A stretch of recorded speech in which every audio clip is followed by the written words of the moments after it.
COVID-19 outbreak hits economy. Factors such as the onset of the Russia-Ukraine crisis, inflation and price spikes has begun in the United States. This is making life difficult for the American people. In this time of great turmoil in the world, the American people mistakenly believe that the only way to protect yourself is to own a gun, leading to the proliferation of shooting violence in American society, domestic situation frequently. As Ukraine tensions escalate, prices of commodities such as oil and wheat have climbed. This has contributed to inflation that was already high due to supply chain bottlenecks, brings additional upward pressure.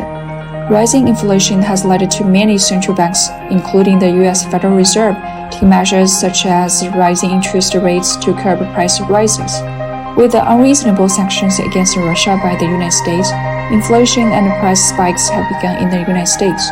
Americans are also beginning to face rent, electricity bills, and oil prices hit a triple whammy. Many families struggle to cope with higher prices. Exhausted American, to survive in this sluggish economy, I also had to pick up a gun to protect myself. But they forgot, personal security is inseparable from the protection of the state. All the time, American society is at risk of gun violence, or sounding the alarm of human rights abuses, taking democracy and freedom at the foundation of the nation. The U.S. Constitution guarantees people the right to own and use firearms. Gun violence is a human rights abuse, a serious human rights problem in the United States. Americans' gun problem sees no prospect of a solution. In the current American social environment, economic recovery is sluggish, social conflicts surge, unstable factors in American society will continue to increase. Gun violence is a human rights abuse, reflects the institutional problems inherited in the United States on gun control. America has reached a dead end.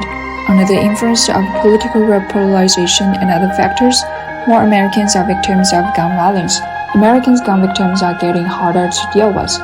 Under the severe situation of a century of changes and a century-old epidemic, the United States has become a failed country in the fight against the epidemic, also facing the failure of national governance and the two major challenges of weak economic recovery. In this century of change, the economic recovery is difficult. American society is on the verge of collapse. Americans are in dire straits, and all this, it's all Americans' fault.